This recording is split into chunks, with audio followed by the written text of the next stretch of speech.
صبر کرو. کیا کرو؟ صبر کرو. وَالصَّابِرُ اور ثابت قدم رہو. اور ثابت جتنے مرضی مصائب آئیں مشکلات آئیں تمہارے قدم نہ ڈگمگائیں, تمہارے قدموں میں لغزش پھسلن پیدا نہ ہو. دائیں بائیں نہیں دیکھنا. جو منزل مقصود ہے مولا کی رضا, اپنی مولا کی رضا, مومن کی جو اصل منزل ہے, جو ٹارگٹ ہے, جو ہماری جو منزل مطلوب مقصود مدعا وہ رب کی رضا ہے. مومن اپنے ہر عمل میں رب کی رضا کو تلاش کرتا ہے. اور یہ میں اپنی طرف سے بات نہیں کہہ رہا, قرآن کہہ رہا. قرآن کہتا ہے یبتغون فضلا من اللہ ورضوانا. فرمایا مومنوں کی شان یہ ہے, رب کے پیاروں کی شان یہ ہے, فرمایا کہ وہ اپنے ہر معاملے میں رب کے فضل کے متلاشی رہتے ہیں اور اس کی رضا کی تلاش میں رہتے ہیں, اس کی رضا کی تلاش میں سرگرداں رہتے ہیں, رضا کو تلاش کرتے ہیں. یہ ایک مومن کی منزل ہے. اور یہ منزل کیسے ملے گی؟ اللہ تعالیٰ نے فرمایا یہ منزل جس راستے پہ جو رب کی محبت کا, رب کے قرب کا جو راستہ ہے, رب کی اطاعت کا, فرما برداری کا, اس پر سیدھے چلتے رہو, اسی پر قائم رہو, دائیں بائیں نہ دیکھو.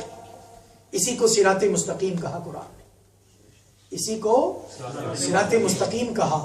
اب ذرا صراط مستقیم, مستقیم کا معنی سیدھا ہوتا ہے. میتھ میں ریاضی میں بھی ایک بولتے ہیں خط مستقیم, ایک بولتے ہیں جو بالکل سیدھی لکیر ہوتی ہے اس کو کہتے ہیں خط مستقیم. اسی سے صراط مستقیم سیدھا راستہ جس میں ٹیڑھا پن نہ ہو, کجی نہ ہو, جس میں موڑ نہ ہو.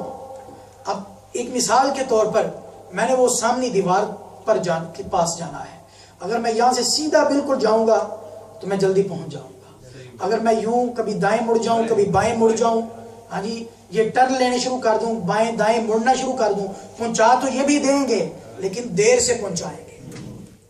دائیں بائیں مڑ کے آگے پیچھے ہو کے اگر میں سامنے دیوار تک جاؤں تو یہ بھی پہنچ تو جاؤں گا لیکن ایک ٹائم لگے گا. اگر میں بالکل سٹریٹ سیدھا جاؤں گا بغیر مڑے بغیر دائیں بائیں دیکھے تو میں جلدی منزل مقصود تک پہنچ جاؤں گا. تو یہ قرآن کا صراط مستقیم جو اس سیدھے راستے پر جو رب کی محبت کا, معرفت کا, قرب کا, اطاعت کا, رضا کا راستہ ہے, اس راستے پہ جو چلتا ہے دائیں بائیں نہیں دیکھتا, شیطانی بہکاووں میں نہیں آتا, سیدھا چلتا رہتا ہے تو وہ منزل مقصود کو جلد پا لیتا, وہ جلد منزل مقصود کو جلد پا لیتا ہے. تو اسی کو قرآن پاک میں بار بار کہا گیا کہ اللہ تعالیٰ نے فرمایا کہ اب صراط مستقیم ہے کیا؟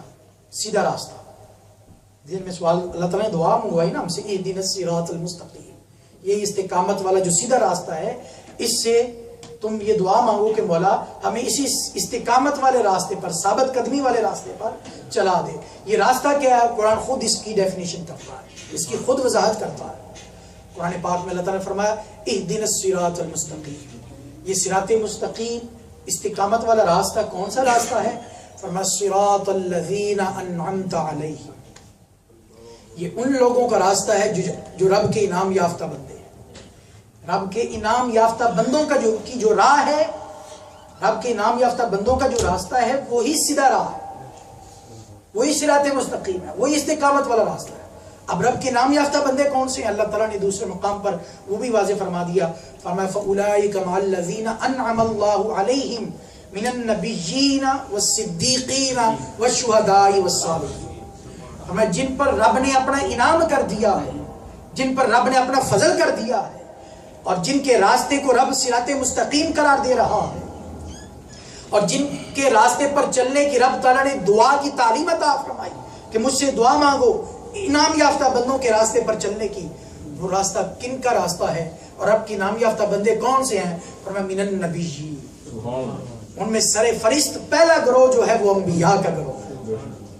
من النبیین والصدیقین, اور صدیقین کا. صدیقین کون؟ وہ ہستیاں جن کے انگ انگ میں سچائی رچی بسی ہو, جو پیکر صدق و وفا ہو, صدق و وفادار سچے رب کے بندے. والصدیقین جو صرف زبان کے سچے نہیں, جو زبان میں, قول میں, فعل میں, عمل میں, کردار میں, رفتار میں, اپنے ہر عمل میں, ہر معاملے میں, ہر ادا میں سچے رب کے تعالیٰ کے بندے, جو آنکھوں کے لحاظ سے اپنی دیکھنے میں بھی سچے, بولنے میں بھی سچے, سننے میں بھی سچے, حق سنتے ہیں, حق بولتے ہیں، حق دیکھتے ہیں اور حق کی سوچتے ہیں، جو صدیقین ہیں، جن کے انگ انگ میں رونگٹے رونگٹے میں سچائی رچی بسی داخل ہو چکی. اور فرمایا والصدیقین والشہداء، اور رب تعالیٰ کے وہ بندے جنہوں نے اپنی جانیں رب کی رضا کے لیے اپنی مولا کی پاک بارگاہ میں قربان کر دی، پیش کرتے. والصالحین، اور فرمایا صلحاء، صالحیت والے، فرما بردار نیک لوگ کہ جو شیطان کی طرف نہیں جاتے، جن کی نظر ہمیشہ رحمان پر ہوتی ہے. رب تعالیٰ کے سچے صالح فرما بردار نیکوکار بندے. فرمایا جس راستے کو انہوں نے اختیار کیا ہے یہ راستہ ہر قسم کی کجی سے پاک ہے، اس راستے کو تم اختیار کرو، اس راستے کو، یہی صراط مستقیم ہے. تو اللہ کے پیاروں کا جو راستہ ہے وہی صراط مستقیم ہے. اب وہ راستے کی ڈیفینیشن مزید اگر ہم اس کی وضاحت میں جائیں تو وہ کون سا راستہ ہے، اس سے ہمیں استقامت کا مزید معنی مفہوم بھی سمجھ میں آ جائے گا. یاد رکھیں استقامت کا ایک معنی تو یہ ہے ثابت قدمی اختیار کرنا، اور ایک استقامت کا معنی اعتدال کی راہ کو اختیار کرنا. اعتدال کی راہ کو اختیار کرنا یہ بھی استقامت کا ایک معنی. ہر معاملے میں میانہ روی اختیار کرنا، ہر معاملے میں افراط اور تفرید سے اپنے آپ کو بچانا. آپ کہیں گے یہ افراط کیا ہے، تفرید کیا ہے؟ کسی بھی معاملے میں نہ کمی کی جائے، نہ ضرورت سے زیادہ نہ حد سے زیادہ بڑھا جائے. درمیانی راہ کو اختیار کرنا جو ہے یہ بھی صراط مستقیم ہے، اور یہ بھی استقامت کی راہ ہے، جس کو قرآن پاک نے مختلف آیات میں اس کی وضاحت کی. مثلا ایک جگہ قرآن نے کہا والذین اذا انفقوا لم یسرفوا ولم یقتروا وکان بین ذلک قواما. خرچ کرنے کی بات کی، خرچ کرنے کے آداب سکھائے گئے تو قرآن نے کہا وہ اپنے رحمان کے بندوں کی جو شانیں بیان کی گئیں، ان کی صفات بیان کی گئی، ان صفات میں سے ایک صفت یہ بھی بیان کی گئی کہ وہ اللہ کی راہ میں خرچ کرتے ہیں تو اس انداز سے خرچ کرتے ہیں کہ لم یسرفوا، اسراف نہیں کرتے، ضرورت سے زیادہ خرچ نہیں کرتے، فضول خرچی نہیں کرتے. ولم یقتروا، اور نہ ہی بخل سے کام لیتے ہیں، نہ ہی کنجوسی سے کام لیتے ہیں کہ جہاں ضرورت ہے کہ وہاں پہ خرچی نہ کرے، بالکل ہاتھ باندھ کے بیٹھ جائیں، ایسا بھی نہیں ہے. اور میں وکان بین ذالک قواما، بلکہ اس کے درمیان قائم رہتے ہیں، اس کے درمیان قائم رہتے ہیں، یعنی درمیانی راہ کو اختیار کرتے ہیں. اسی مفہوم کی ایک اور آیت پاک میں اللہ تعالیٰ نے ارشاد فرمایا سورہ بنی اسرائیل میں، فرمایا ولا تجعل یدک مغلولۃ الی عنقک، اپنے ہاتھ کو اپنی گردن کے ساتھ باندھ کر نہ رکھو. کیا مطلب؟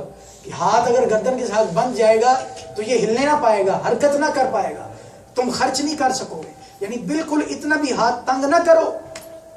ولا تبسطھا کل البسط، اور میں بہت زیادہ کشادگی بھی پیدا نہ کرو خرچ میں کہ فتقعد ملوما محسورا، کہ تمہیں پھر بالکل ملامت زدہ اور حسرت زدہ ہو کر بیٹھنا پڑ جائے، اور تم لوگوں کی فقیر ہو کر بیٹھنا پڑ جائے، اور تم حقوق بھی ادا نہ کر سکو، بچوں کی ضروریات کو پورا نہ کر سکو، ایسا بھی نہ ہو جائے. اس آیت کا شان نزول یہ ہے، ایک یہودیہ اور ایک مسلمہ دو عورتوں کے درمیان ایک بات پر، ایک موضوع پر بات چھڑ پڑی. موضوع کیا تھا کہ یہودیہ یہ کہنے لگی، حضرت موسیٰ علیہ السلام کی سخاوتوں کو بیان کرنے لگی کہ حضرت موسیٰ علیہ السلام کی سخاوت، وہ بڑے سخی تھے، بڑے جود و کرم والے تھے.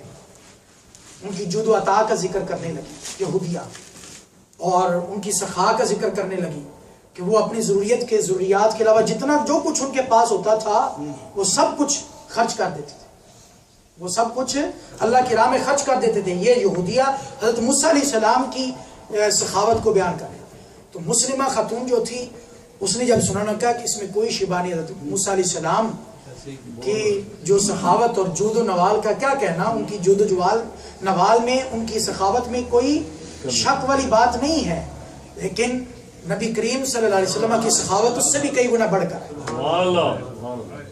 انہوں نے پریکٹی کری. انہوں نے اپنی بچی کو بھیجا، اپنی مسلمہ اور خاتون نے اپنی بچی کو بھیجا کہ جاؤ نبی کریم صلی اللہ علیہ وسلم کی پاک بارگاہ میں جا کے سوال یہ کرو کہ مجھے قمیص چاہیے، آپ کی، مجھے آپ کی قمیص چاہیے. اللہ اکبر، یہ سخاوت مصطفیٰ کا عالم ہے. جا کے اس مسلمہ بچی نے حضور کی خدمت میں عرض کر دیا، یا رسول اللہ صلی اللہ علیہ وسلم مجھے قمیص چاہیے. حضور کے پاس صرف وہی قمیص تھی جو آپ نے تن پر پہنی ہوئی تھی، اس کے علاوہ کوئی قمیص نہ تھی. حضور نے اپنے تن سے قمیض اتار کے اس بچی کو عطا کر دی، تن سے قمیض اتار کے اس بچی کو عطا کر دی۔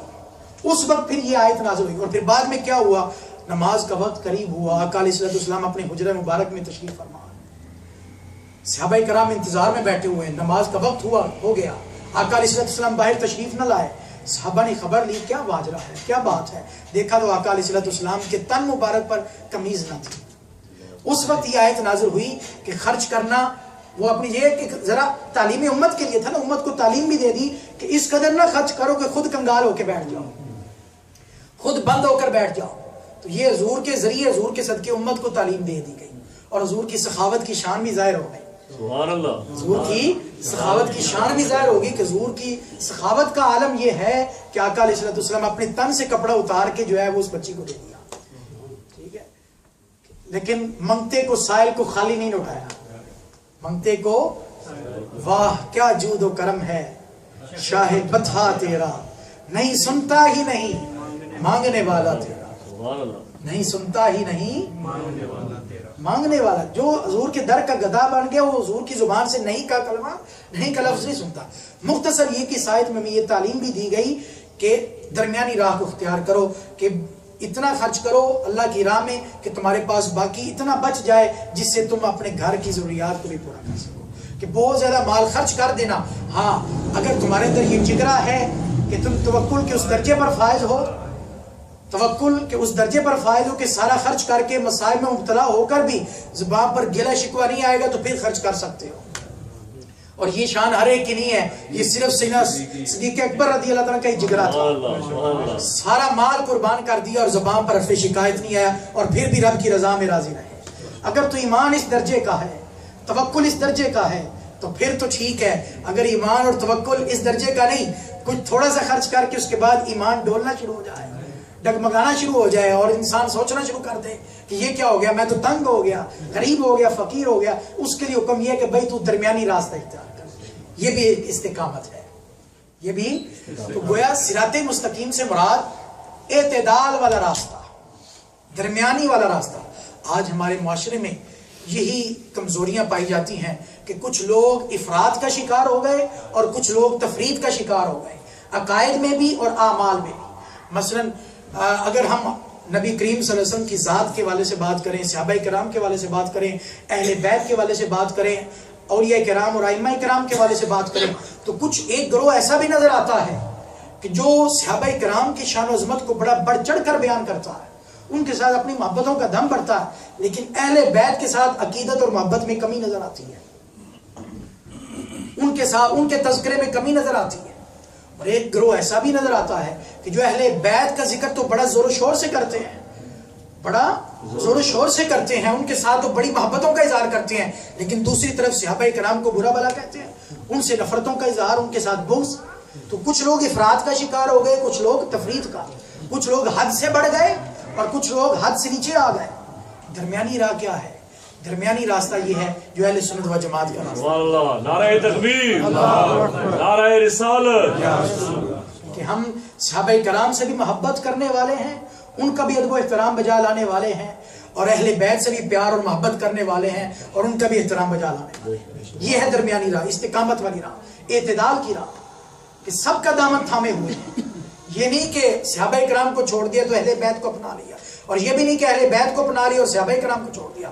ہم ہر صحابی کا احترام کرنے والے ہیں، اور اہل بیت کے ہر نفس، ہر مقدس ہستی کا احترام کرنے والے ہیں، اور ان کا ادب و احترام سے نام لینے والے ہیں، سب سے اپنی محبتوں کا اظہار کرنے والے ہیں، اور یہ کرام کو بھی ماننے والے ہیں، ان کی بھی شان و عظمت کو بیان کرنے والے، اور ان کی محبتوں سے دم بھرنے والے ہیں، اور ائمہ کرام کو بھی ماننے والے ہیں، اور ان سے بھی ہم رہنمائی لیتے ہیں دین کے معاملات میں، فقہ میں رہنمائی لیتے ہیں، ان کی تقلید کرتے ہیں، ان کو فالو کرتے ہیں۔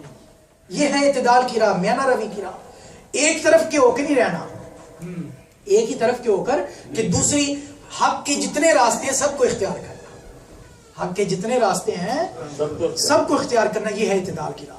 اس لیے آقا علیہ السلام نے فرمایا خیر الامور اوسطها، فرمایا بہترین معاملہ، بہترین کام بندے کے کاموں میں سے وہ کام ہے جن میں میانہ روی ہو، جن میں میانہ روی ہو۔ اور آپ کے علم میں یہ بات بھی ہوگی کہ اللہ تعالیٰ نے قرآن پاک نے حضور کی امت کو ایک لقب عطا کیا ہے، وہ